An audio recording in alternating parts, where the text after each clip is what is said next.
ये कंधा जब भी कांग्रेस के लिए उपलब्ध होगा, उनकी आरती उठाने के लिए उपलब्ध होगा। हमको इस रूप से नहीं देखा कि मैंने कुछ गलत कहा है। मेरी बात को माना गया, सराहा गया, और मुझको भी उन्होंने जो सलाह देना चाहिए वो सलाह दी, और मैंने भी उस सलाह का अनुसरण किया है। किस हालात में सरकार बनी थी, किन कंस्टेंट और क्या मजबूरियां हमारी थीं, उन मजबूरियों के चलते हुए मंत्रिमंडल गठित हुआ था। अब जब नए सिरे से मंत्रिमंडल बनेगा तो निश्चित रूप से महाकौशल को उचित प्रतिनिधित्व मिलेगा। मध्य प्रदेश के सियासी रण में भारतीय जनता पार्टी के कद्दावर नेता और वरिष्ठ विधायक अजय विश्नोई एक बार फिर चुनाव मैदान में है। पार्टी ने उन्हें एक बार फिर पाटन सीट से, जबलपुर की पाटन सीट से चुनाव मैदान में उतारा है और सियासत में साफगोई और अपनी बेबाकी के लिए अजय विश्नोई जाने पहचाने जाते हैं। इस वक्त हमारे साथ अजय विश्नोई हैं। हम कोशिश करेंगे कि उनके ही अंदाज में उनसे बातचीत कर पाए। सर, बहुत बहुत पहले तो आपको बधाई और शुभकामनाएं। एक बार फिर चुनाव मैदान में हैं आप और पार्टी ने एक बार फिर भरोसा जताया आप पर। इसमें कोई शक नहीं है कि पार्टी नेतृत्व ने केंद्र के और प्रदेश के भरोसा जताया है, और मुझे विश्वास है मैं भरोसे पे खरा उतरूंगा। जो मुद्दे आपने बीते 3 सालों में उठाए थे, कांग्रेस उन्हें एक चुनावी मुद्दा बना रही है। वो कह रही है कि महाकौशल की उपेक्षा जो है बीते 3-3.5 साल में हुई है और बंदूक जो है आपके कंधे पे रख दी जाती है। देखिए, कंधा कभी भी कांग्रेस के लिए ये उपलब्ध नहीं है। ये कंधा जब भी कांग्रेस के लिए उपलब्ध होगा, उनकी आरती उठाने के लिए उपलब्ध होगा। मेरे से ये उम्मीद कांग्रेस कतई ना करे।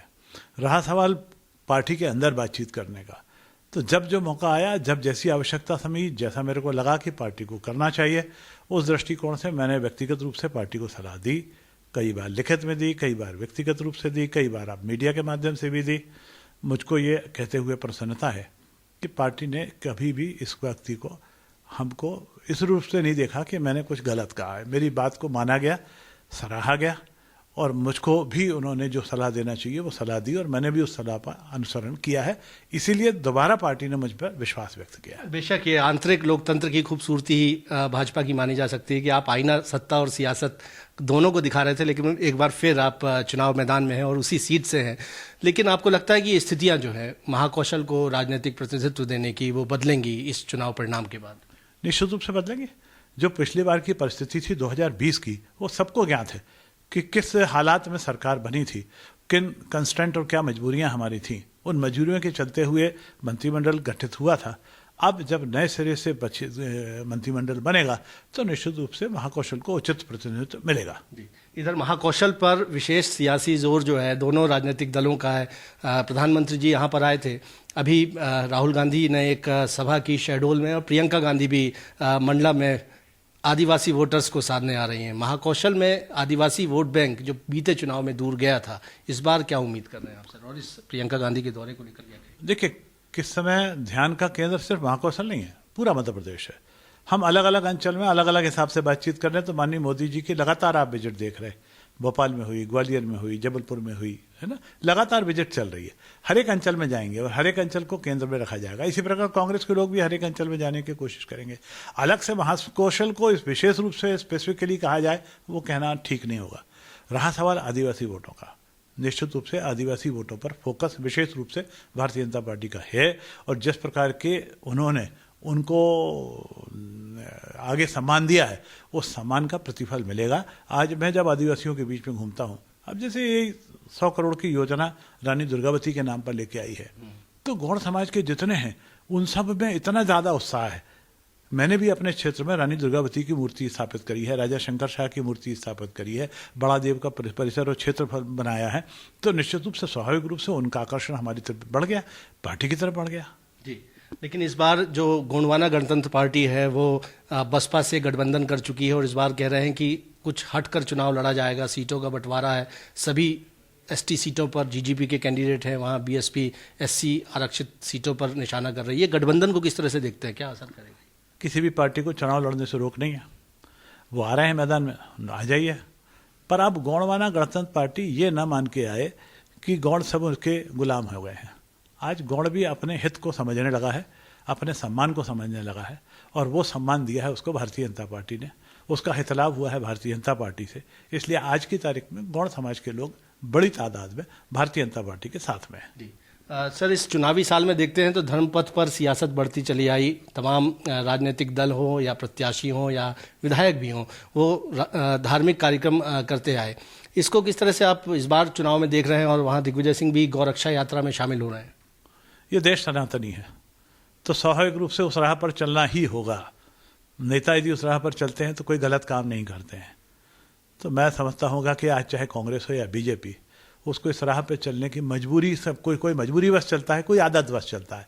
भारतीय जनता पार्टी के लोग आदतवश चलते हैं, कांग्रेस मजबूरीवश चलती है। जी, ये बात आप कह रहे हैं कि मजबूरी में वो चल रहे हैं, और इससे पहले भी आप लोगों ने चुनावी हिंदू का भी तमगा दिया है कांग्रेस के नेताओं को। मैं वही कहा ना, वो मजबूरी में हिंदू बनते हैं, मजबूरी में सनातनी राह पर चलते हैं, और वाकई में उनकी मजबूरी में सनातन को गाली देने वालों के बगल में भी खड़े रहते हैं। जी, और इधर चुनाव में इस बार सांसद जिस तरह से आपके बड़े नेता, केंद्रीय मंत्री भी चुनाव मैदान में, इससे जो संदेश किस तरह का जा रहा है? क्या बीजेपी अपना सर्वस्व न्यौछावर करना चाहती है मध्य प्रदेश जीतने के लिए? पार्टी हर चुनाव को गंभीरता से लेती है, इस बार के चुनाव को भी गंभीरता से लिया है। अकेले मध्य प्रदेश में सांसद नहीं उतरे हैं, अभी राजस्थान की सूची आई है, उसमें भी 7 सांसदों को मैदान में उतारा गया है। तो अब मेरे को ऐसा लगता है कि ये कार्यकर्ताओं की भूमिका में बदलाव करना चाहती है केंद्र की पार्टी। जो केंद्र में अभी कई वर्षों से सक्रिय थे, उनको प्रदेश में भेजना चाहती है। बहुत से प्रदेश में जो लोग सक्रिय हैं, उनको संभवतः केंद्र की राजनीति में उतारा जाएगा। इसी बहाने लेकिन साथ में मध्य प्रदेश के मुख्यमंत्री के चेहरे को लेकर भी चर्चाएं शुरू हो गई हैं कि अब एक चेहरे नहीं, कई चेहरे हैं। निश्चित रूप से जिस समय एक से कद के बहुत से नेता मैदान में उतरते हैं, तो ये कयास लगाना बड़ा स्वाभाविक हो जाता है। पर मैं फिर कहता हूँ, अंत में फैसला जब होगा, विधायक दल के फोरम पर होगा और केंद्र के नेतृत्व के इशारे पर होगा। जी, इधर आपके विधानसभा क्षेत्र की बात करते हैं। 5 सालों में लगातार आप सक्रिय रहे, और आपने ये बात साफगोई से कही भी कि जो उसके पिछले कार्यकाल में जो गलतियां थी उनको आपने सुधारा है, संगठन को मजबूत किया है। सबसे बड़ा क्या मुद्दा लेकर पाटन की जनता के बीच में? उपलब्धता, विकास, सहजता और सरलता के साथ उपलब्धता, यही 2 मुद्दे हैं। आज की तारीख में वहाँ का हर व्यक्ति मेरे पास सहज आता है, मुझसे मदद मांगता है और मैं उसकी मदद कर पाता हूँ। यही चीज़ उनके लिए सबसे बड़ी चीज़ है। एक दूसरा, जिस पार्टी के मैदान चुनाव चिन्ह को लेकर मैं खड़ा होता हूँ और आज की तारीख में खड़ा हुआ हूँ, उस पार्टी की दिल्ली की सरकार हो या मध्य प्रदेश की सरकार हो, दोनों सरकार ने उसको इतना कुछ दिया है कि वो इस एहसास को जानता है और उसका वो बदला पार्टी को वोट देके चुकाना चाहता है। जी, एक अंतिम सवाल, किस मैंडेट की आप अब अपेक्षा कर रहे हैं? क्योंकि चुनावी सर्वे भी आ रहे हैं, वो कह रहे हैं कि बड़ी कांटे की टक्कर है मध्य प्रदेश में बीजेपी कांग्रेस के बीच में। आपका क्या आकलन कहता है, अजय विश्नोई जी का? मीडिया के आकलन पर मैं कोई प्रश्न चिन्ह नहीं लगा सकता हूं, पर मेरा जो अपना आकलन कहता है कि मध्य प्रदेश में फिर से Bharatiya Janata party bumper majority के साथ सरकार बनाने की ओर अग्रसर है। बहुत बहुत शुक्रिया। हमने बात की अजय विश्नोई जी से, जो कि पाटन सीट से भारतीय जनता पार्टी की टिकट पर चुनाव मैदान में हैं और भरोसा जता रहे हैं कि एक बार फिर मध्य प्रदेश में बीजेपी की सरकार बनेगी, और अपनी बेबाकी के साथ, साफगोई के साथ सीधे बातें रख रहे हैं। कैमरामैन सतीश सराठे के साथ विजेंद्र पांडे, IBC 24, जबलपुर।